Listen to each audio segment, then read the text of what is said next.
અમદાવાદમાં ગોમતીપુર વિસ્તારમાં ફરી એકવાર ગુંડા તત્વોનો આતંક સામે આવ્યો છે ને ગોમતીપુર વિસ્તારમાં રહેતા મહેશ રબારી નામના જે ફરિયાદી છે તેમના ઉપર જીવલેણ હુમલાનો બનાવ બન્યો છે।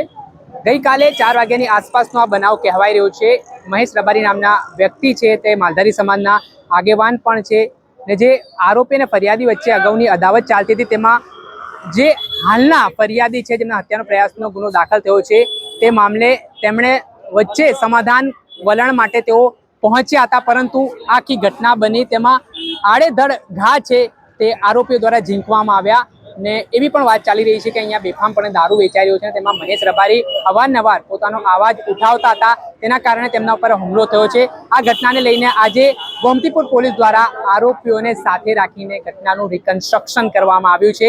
જે આરોપીઓએ છરીના ઘા ઝીંકીને કાયદા વ્યવસ્થાને ઘોડીને પી ગયા હતા, હવે તે આરોપીઓ લંગડાતા ને હાથ જોડી માફી માંગતા નજરે પડી રહ્યા છે। આપ સીધા દ્રશ્યમાં જોઈ શકો છો કે પોલીસ છે તે આરોપીને દોરડા બાંધીને માત્ર 50 મીટરના અંતરે આ જીવલેણ હુમલાની ઘટનાનો બનાવ સામે આવ્યો છે। તેના કારણે અહીંના સ્થાનિકોમાં પણ ફફડાટ ફેલાયો છે। ધોળા દિવસે આ પ્રકારના ઘટનાક્રમો બની રહ્યા છે, તેના કારણે લોકો સલામતીની માંગ પણ કરી રહ્યા છે અને આ દ્રશ્યમાં જે મોટી સંખ્યામાં જે મહેશ રબારી ના સ્થાનિક ત્યાંના જે લોકો છે, મહેશ રબારીના સમર્થકો છે, તેઓ પણ ઉમટી પડ્યા હતા ને ન્યાયની માંગ કરવામાં આવી રહી હતી। આ મામલે જે પીડિત પરિવારજનો છે તેમની શું માંગ છે તે સાંભળીએ। કેમ તમે પોલીસ સ્ટેશન આવ્યા? મારો ભાઈ છે એ મહેશભાઈ ભીખાભાઈ રબારી અને 3:30-4 વાગે સમાધાનના બોને બોલાયો અને એને રોડ પર લઈ ગયા અને એને 17 થી 18 ઘા માર્યા છે।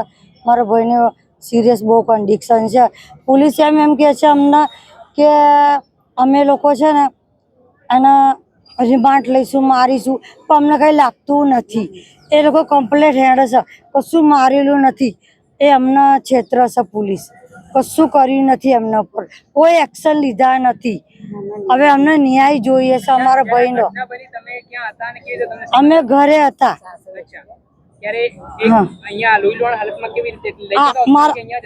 ના, મારા ભાઈને લઈ ગયા હોસ્પિટલ, પણ મેં એને વિડીયો બનાવ્યો છે લોહી પડેલું। 4 વાગે જઈને એને જગ્યા સ્થળ ઉપર મારા જોડે લોહીનો એ વિડીયો બી છે મારા જોડે। મારે એક ન્યાય જોઈએ મારા ભાઈનો ન્યાય અને એમનું ઘર તોડ નાખો અને એમને રિમાન્ડ થવું જોઈએ અને વધારેથી વધારે એમના પર એક્શન ઉઠાવો। એમને મારો પોલીસે મારાવી નથી એમને અને અમને કોઈ ન્યાય મળ્યો નથી। અમારો ન્યાય જોઈએ। જોડે જ પોલીસ સ્ટેશન છે। એની દાદ સાહેબ રાખી છે આ એ લોકોએ। આ દારૂના ધંધાઓમાં બધે વચ્ચે કરતો હતો ને,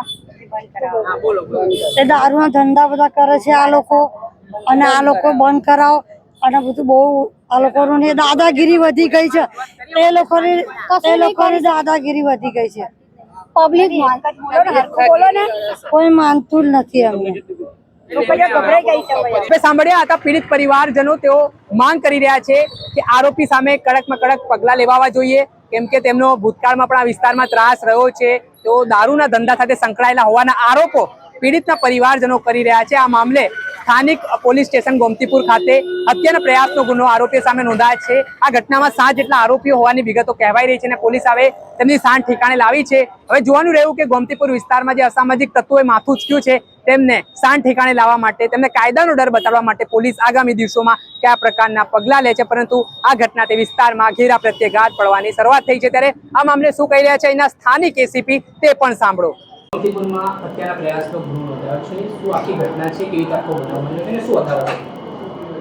ગઈ તારીખ 2/9/25ના રોજ વહેલી સવારે 4 થી 4:30 વાગ્યાની અરસામાં આ કામના ફરિયાદી સાથે અને આરોપીઓ વચ્ચે અગાઉ ઝઘડો થયો હતો।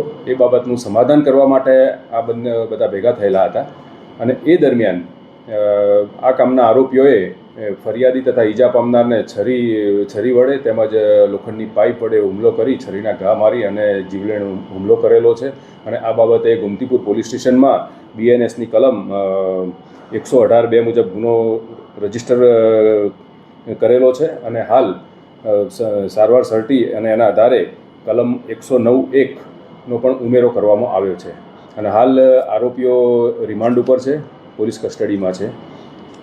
સર, આમાં આરોપી અને ફરિયાદી વચ્ચે શું અદાવત હતી, શું કારણ સામે આવ્યું છે બાબતે? કારણ એવું છે કે ફરિયાદી અને આરોપી એકબીજાને ઓળખે છે, મિત્રો પણ છે, એવું પણ તપાસમાં સામે આવ્યું છે.